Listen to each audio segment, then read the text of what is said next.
Dans les épisodes précédents, alors que l'on critiquait la série Code Lyoko Evolution, nous avons été attaqués et nous avons dû nous enfuir de notre studio. Où sommes-nous maintenant? Eh ben, vous le saurez maintenant, en fait.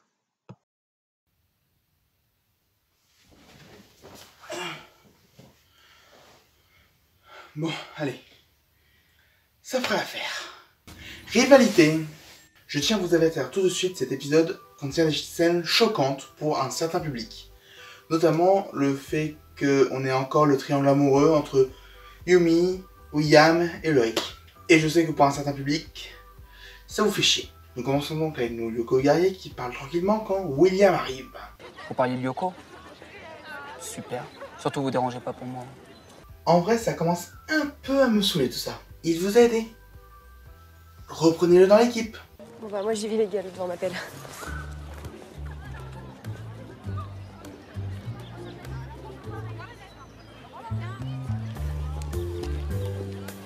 Oh mon dieu. Un silence pas trop gênant et qui est logique dans la série. Est-ce que la série serait en train de corriger ses erreurs? C'est à cause de William, c'est ça? J'en ai marre qu'ils soient toujours fous avec you. Calme-toi, Stern. C'est juste un exposé. Ils sont dans la même classe. William? T'as oublié un truc?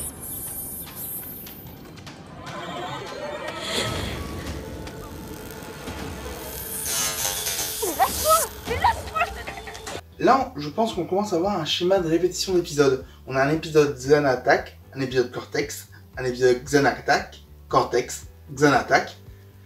Si dans le prochain épisode c'est Cortex, j'ai vu juste. Technique classique. Elle fait comme si elle m'aimait pas alors qu'elle en peut plus.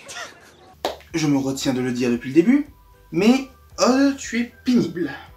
Dans le dessin animé, il est plus du genre à draguer innocemment, mais à draguer beaucoup, mais innocemment. Ici, et surtout dans cet épisode, c'est du forçage. Il force les filles à venir à lui, et ça me saoule. Et surtout, je suis à peu près sûr qu'il a déjà été avec une Elodie. Oh, c'est mes yeux où ils s'embrassent là. C'est tes yeux. C'est pas William, c'est un spectre. Oh mon dieu! Plus d'intelligence. Ok, mets-la à l'abri. J'arrive avec Aelita. Je n'ai strictement rien touché. C'est le montage de l'épisode qui est comme ça. Yumi, tu te sens d'attaque? Je ne vais pas remettre l'extrait où Jérémy dit que les troubles disparaissent sur Yoko. T'inquiète, sur Lyoko, tu sentiras plus rien. Même Aelita le dit. Il y a un truc qui me dérange. C'est quand même bizarre que t'aies pas fait la différence entre le vrai William et le spectre. Odd, t'es lourd. Et sinon, je me demandais, il embrasse bien Xana? Je sais pas ce qui me retient de te dévirtualiser. Parce que vous êtes des branques.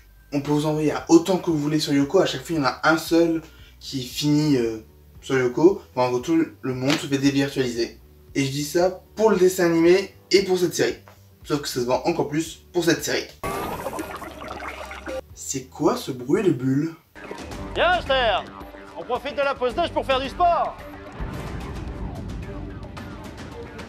Allez, donne barre. Allez, on voit la sauce. Astrolot, t'arriveras jamais à le rattraper. Ça fait du bien quand il revient. Ah, c'est sa seule intervention de l'épisode. La seule. Quoi? Il tire pas la tête maintenant? Il n'est pas de pistolet, c'était cool ça. Attention Yumi. Qu'est-ce que je disais? Parce que vous êtes des branques. Mais d'où ils viennent tous ces tirs? J'en sais rien, mais là, faut qu'on se mette à l'abri. Odd, pourquoi tu viens de dévirtualiser ton overboard? Odd, le troisième monstre. Il est invisible. Non.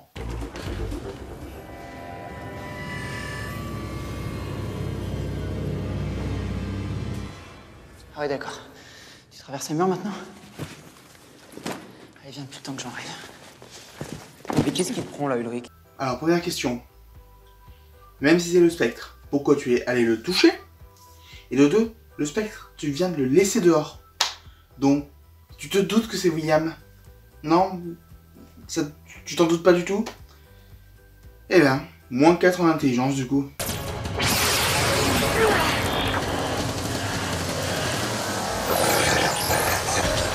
J'aimerais bien te dire bravo, Alita. Mais l'idée vient de Odd. Et surtout, ça aurait dû le détruire. Pas juste le rendre visible.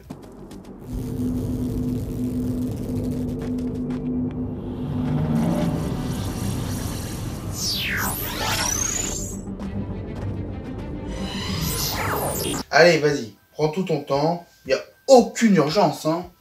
Personne n'est en danger. Je vais le répéter à chaque épisode. Je fais juste un petit aparté. Je sais pas si vous avez remarqué, mais il y a eu un truc au niveau des gants. Alors, il me semble que c'est une dévirtualisation. Et je trouve ça nul. Tout simplement parce que les flèches laser faisaient partie de Odd. Alors que là, c'est un truc qui se virtualise pour lui.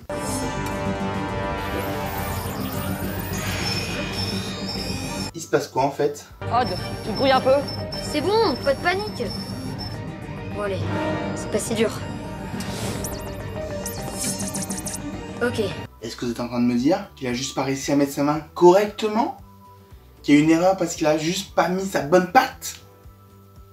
Tu es con à ce point, Odd? J'ai peur que les spectres aient fait beaucoup de dégâts. Bon, j'active la procédure.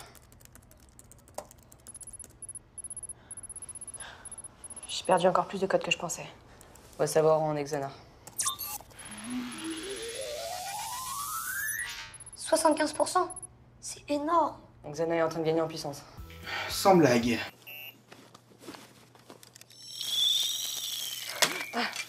Comment Xana fait pour réattaquer si vite?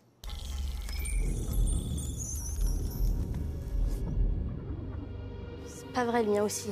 Tu penses quand même pas que Xana est assez con pour te laisser avec ton portable? Rassure-moi un peu. Attends, c'est la première attaque de Xana où il n'y a pas de spectre. Eh, ça se fait.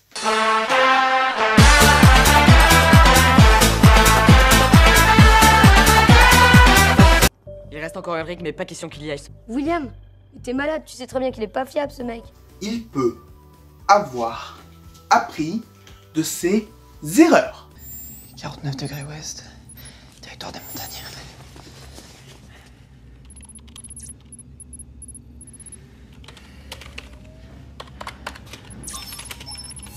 Bon, je vous avais passé le moment où Alita va voir Ulrich pour lui dire il faut que tu te virtualises sur Yoko parce que tu es le seul à pouvoir le faire. Mais finalement il s'enfuit parce qu'il veut pas y aller avec William. Et du coup il entre sur Yoko comme ça. Tu es l'un des plus mauvais de la bande pour te virtualiser. Il va y avoir une erreur. Hein, et s'il n'y en a pas, c'est bizarre, franchement. Surtout, ça c'est même dans les dessins animés, je trouve que 10 secondes pour se virtualiser, c'est trop peu. Toi punaise, il a réussi.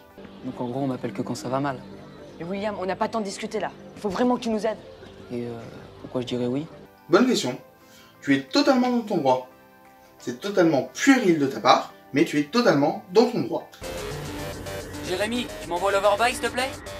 Ouah, l'overbike. Je pense que ça va pas plaire à quelqu'un. C'est le but, je pense. Mais à quoi il joue, là? À mon avis, c'est à qui a la plus grosse épée. Ils parlent de leur... Les gars, concentrez-vous et arrêtez de faire n'importe quoi.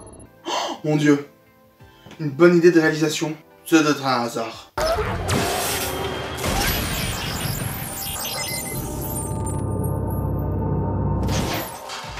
Je sais sincèrement pas si c'est mon logiciel ou quoi, mais je trouve que cet épisode contient beaucoup trop de ralentis.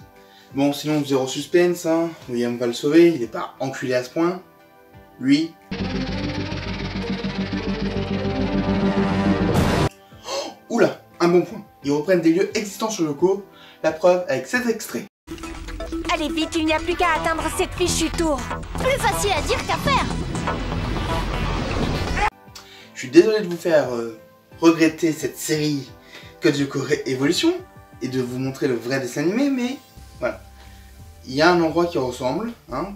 On le voit dans plusieurs épisodes, mais j'ai pris celui de Un Grand Jour. Et c'est un bon point.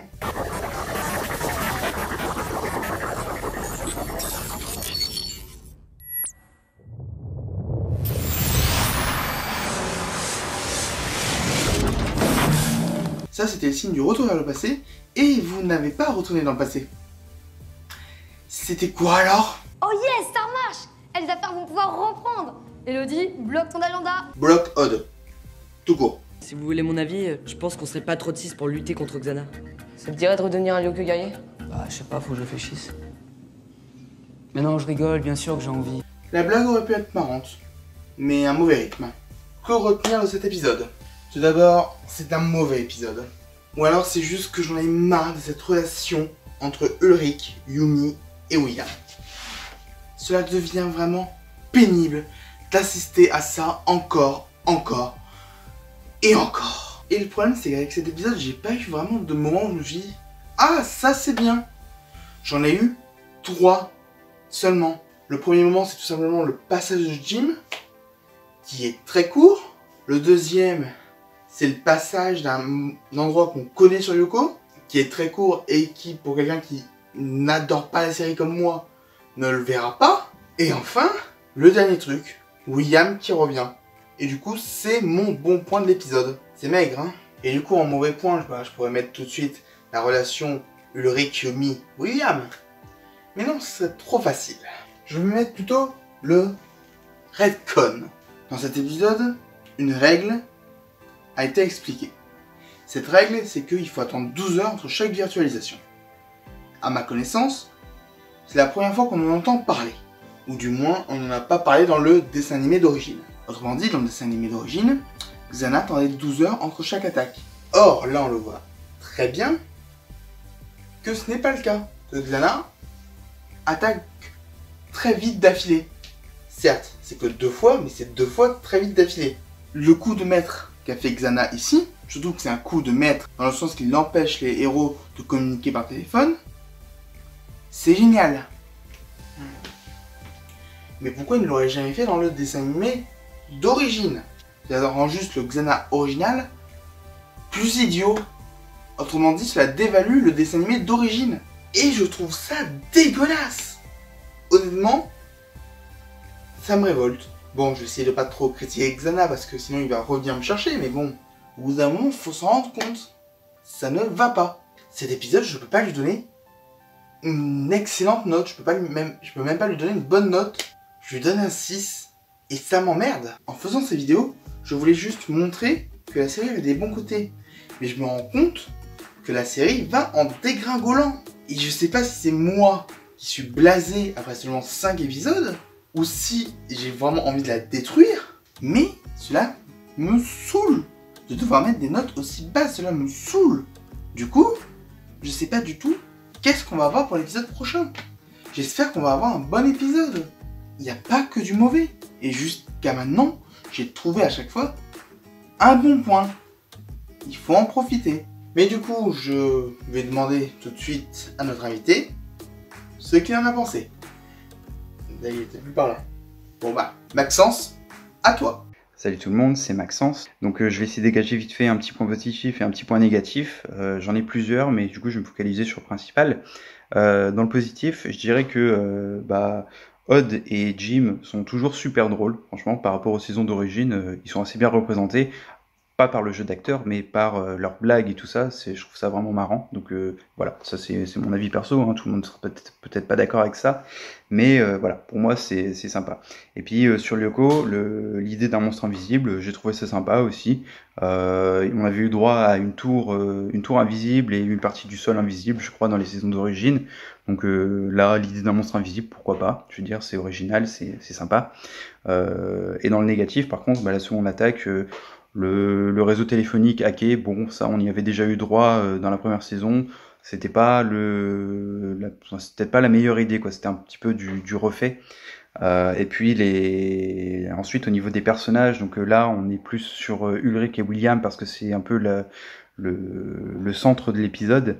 Je trouve que leurs personnalités sont vraiment super réduites à leur trait principal, qui est pour Ulrich d'être super jaloux de William et amoureux de Yumi, voilà. Et puis pour William de vouloir s'intégrer à la bande. Et on oublie un petit peu tout le côté humoristique qu'il y a à côté. C'est-à-dire que à part Jim et Odd, les autres persos, ils sont pas super drôles en fait, ils sont un peu ennuyeux et c'est vrai que typiquement la première fois qu'ils vont sur le Lyoko là dans l'épisode, Yumi et Aelita elles s'énervent un peu pour rien alors qu'avant elles auraient répondu avec une petite punchline marrante. Et voilà. Et puis après, de manière un peu plus générale, je trouve que les ralentis sont super ratés. C'est-à-dire que ils sont vraiment en 15 FPS, c'est assez dégueulasse. Donc là en particulier, il y en a beaucoup dans l'épisode, donc j'ai été un peu déçu. Et puis les animations ne sont pas super fidèles aux animations d'origine. L'upgrade visuel est plutôt sympa, on va dire, sur Lyoko, mais par contre c'est au niveau des animations, de la manière dont elles sont faites, qui sont un peu plates, un peu carrées, enfin un peu trop brusques par rapport à ce qu'on pouvait voir. Et c'est vrai que c'est assez gênant, et puis le fait de pas avoir les voix d'origine des personnages aussi, moi personnellement ça me gêne beaucoup, mais voilà, on peut s'y habituer je pense au bout de quelques épisodes, mais voilà, moi ça m'a gêné.